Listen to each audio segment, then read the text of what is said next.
বরাক সফরের অঙ্গ হিসাবে হাইলাকান্দিতেও পৌঁছালেন মন্ত্রী পীযূষ হাজারিকা।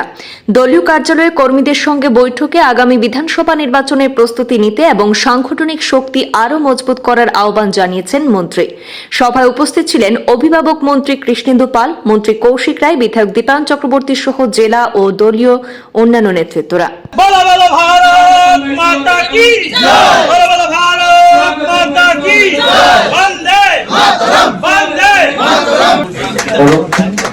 আমাদের মধ্যে কার্যকর্তা সবাই উপস্থিত আছেন, জেলা পদাধিকারী, মন্ডল সভাপতি থেকে শুরু করে মোর্চা সভাপতি।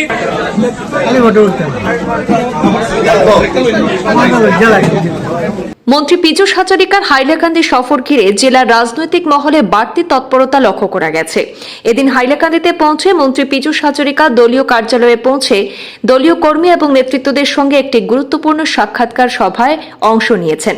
সেই সভায় বক্তব্য রাখতে গিয়ে মন্ত্রী আগামী বিধানসভা নির্বাচনের দিকে নজর রেখে দলের প্রতিটি কর্মীকে এখন থেকেই মাঠে নেমে কাজ করার আহ্বান জানান। পাশাপাশি সংগঠনকে আরও শক্তিশালী এবং সুসংগঠিত করার উপর বিশেষ গুরুত্ব দিয়েছেন তিনি।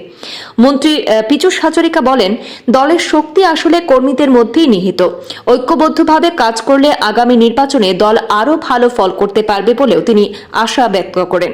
এই দলীয় সভায় উপস্থিত ছিলেন জেলা সভাপতি কল্যাণ গোস্বামী, প্রাক্তন মন্ত্রী গৌতম রায় সহ দলের অন্যান্য বিশিষ্ট নেতৃবৃন্দ এবং কর্মীরা। সভাটি ঘিরে কর্মীদের মধ্যে উৎসাহ এবং উদ্দীপনা লক্ষ্য করা যায়। মই আসলতে আজি কেইবাটাও কাৰ্যসূচী আছে কৰিমগঞ্জত, কিন্তু হাইলাকান্দিৰ আমাৰ কাৰ্যকৰ্তাসকলক দেখা কৰিম বুলি মাত দিম বুলি আহিলোঁ। সকলোকে ইলেকশ্যনৰ কাৰণে সাজু হ'বলৈ অনুৰোধ কৰিলোঁ। আমি যাতে এটা সমষ্টিটো কনফাৰ্ম জিকিম। আমাৰ কাৰ্যকৰ্তাসকলে কৈছে আনকি আলগাপুৰ কাটলিচেৰাটো আমি ষ্ট্ৰংলি খেলিব পাৰোঁ। সকলোকে ইলেকশ্যনৰ কাৰণে সাজু হ'বলৈ অনুৰোধ জনালোঁ। হাইলাকান্দিত নতুন কেন্দ্ৰীয় বলব না।